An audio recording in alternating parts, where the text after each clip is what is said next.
Terima kasih atas kehadirannya menghadiri acara ini.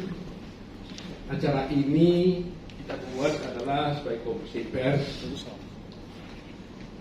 Kita tahu bahwa selama ini Pak Jokowi selalu mendapat gangguan dan termasuk juga ada gugatan terhadap beliau dan keluarga. Yang mana menurut kami sebenarnya gugatan-gugatan itu tidak berdasar, tetapi karena diajukan di pengadilan tentunya harus kita hormati dan harus kita hadapi. Kami di sini adalah tim kuasa hukum daripada Pak Jokowi dan juga tim kuasa hukum mewakili Ibu Iriana. Ada Pak Rifai, ada Pak Andra, ada Damai Purba, ada Yaakob Hasibuan, ada Firman Pangaribuan, ada Nikolai, dan ada Nurul. Kami semuanya ini tim yang ditunjuk oleh Bapak Jokowi dan juga Ibu Riana, mewakili beliau-beliau itu dalam 3 perkara yang ada, 1 di PT UN, 2 di Pengadilan Negeri Jakarta Pusat. Pertama yang ingin saya beritahukan bahwa gugatan yang di PT UN itu adalah menyangkut perkara di mana ada tuduhan tentang dinasti politik. Putusan ini sudah dibuatkan oleh PT UN beberapa waktu yang lalu, dan gugatan tersebut dinyatakan tidak diterima. Jadi itu satu membuktikan bahwa sebenarnya persoalan dinasti politik itu sebenarnya tidak pernah terbukti di PT UN. Kedua, hari ini tanggal 25 April telah keluar putusan Pengadilan Negeri Jakarta Pusat sehubungan gugatan yang ditujukan kepada Bapak Jokowi, ada juga di sana KPU dan beberapa tergugat, nanti akan kami berikan. Gugatan tersebut juga oleh Pengadilan Negeri Jakarta Pusat hari ini dinyatakan telah tidak diterima. Ya, eksepsi kami dikabulkan, lakukan eksepsi absolut, dan gugatan tersebut tidak diterima. Gugatan ini adalah gugatan yang diajukan melalui kuasa hukumnya, yaitu Egy Sujana dan kawan-kawan. Dan gugatan itu tidak diterima oleh Pengadilan Jakarta Pusat. Gugatan ini adalah mengenai tuduhan yang dituduhkan kepada Bapak Jokowi tentang ijazah palsu. Mengenai ijazah palsu sudah kita ketahui bersama, sudah panjang sekali urusannya. Bahkan ada orang-orang yang menuduh beliau menggunakan ijazah palsu.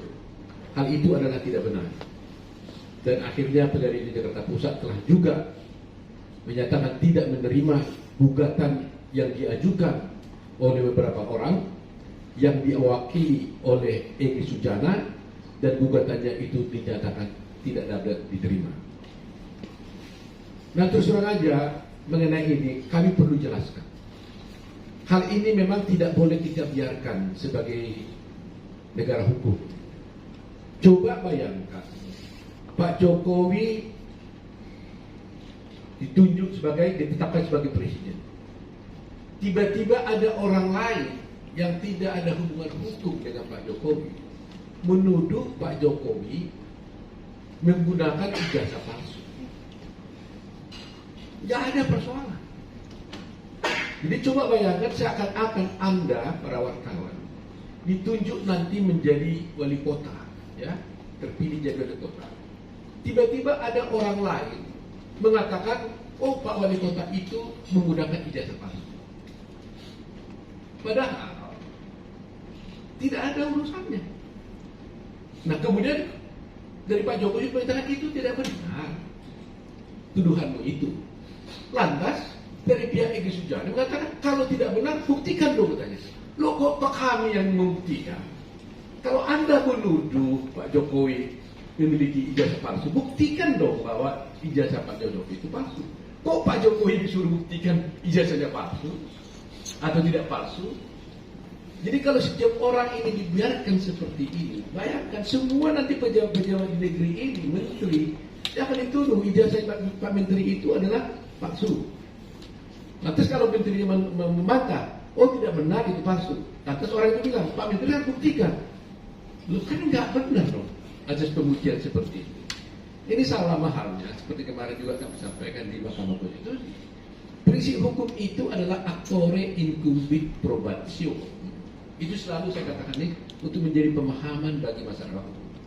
Barang siapa mendalilkan haknya, ya mendalilkan sesuatu hak, maka dia harus membuktikan dalilnya itu.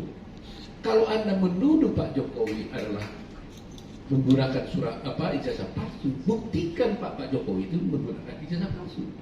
Tapi sebaliknya waktu di persidangan, kita sudah katakan itu tidak benar. Lantas Pak Egy sudah mengatakan, buktikan dong. Mana surat isi palsu ijazahnya? Nah, ini kan satu pembuktian yang tidak berdasarkan hukum. Nah, karena pentingnya perkara ini, karena nuansanya kan terus terang aja menyebut seorang presiden Republik Indonesia yang sudah menjabat sekian tahun bahkan akan berakhir masih dituduh menggunakan ijazah palsu tanpa dasar. Ini kan tidak baik buat negara hukum. Terhadap yang menuduh itu dulu, itu juga sudah dihukum di Pengadilan Negeri Solo sampai kepada Bambang Tri ya namanya kan, sampai akhirnya ke PK ya, sampai PK sudah dinyatakan dia bersalah karena kalau salah menuduh Pak Jokowi sebagai orang menggunakan ijazah palsu. Jadi dari segi pidana pun sudah terbukti yang menggugat ini telah dihukum ya, Bambang Tri itu telah dihukum di pengadilan. Nah sekarang dia coba melalui perkara perdata di Pengadilan Negeri Jakarta Pusat, ternyata juga tidak terbukti.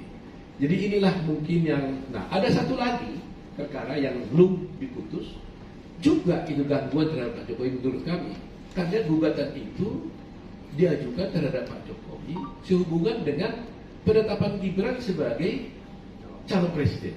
Nah, padahal perkara ini kan sudah diputuskan di Mahkamah Konstitusi. Nah, ini mungkin dalam waktu singkat ini akan segera diputus. Tapi 3 perkara ini kebetulan kami dituju oleh Pak Jokowi dan Ibu Negara, Ibu Riana sebagai kuasa hukumnya. 3-tiganya kami wakili, 2 sudah diputus dan kami menang. Gugatan terhadap Pak Jokowi tidak terbukti. Tinggal 1 lagi kita menunggu putusannya. Jadi pernyataan sekali lagi adalah mengenai ijazah palsu yang dituduhkan kepada Pak Jokowi itu adalah tidak benar. Sudah diputus oleh Pengadilan Negeri Jakarta Pusat bahwa itu tidak benar. Mengenai soal dinasti politik sudah diputus oleh Pengadilan Tata Usaha Negara dan juga itu tidak benar. Semua gugatan-gugatan tersebut telah dinyatakan tidak diterima baik oleh PT UPN maupun oleh Pengadilan Negeri Jakarta Pusat. Oleh karena itu, saya himbau kepada semua pihak untuk bisa menghormati hukum dan jangan lagi ada orang-orang yang menuduh adanya dinasti politik, jangan lagi ada orang-orang yang menuduh bahwa Pak Jokowi tidak memiliki ijazah palsu. Semuanya itu telah terbukti tidak benar.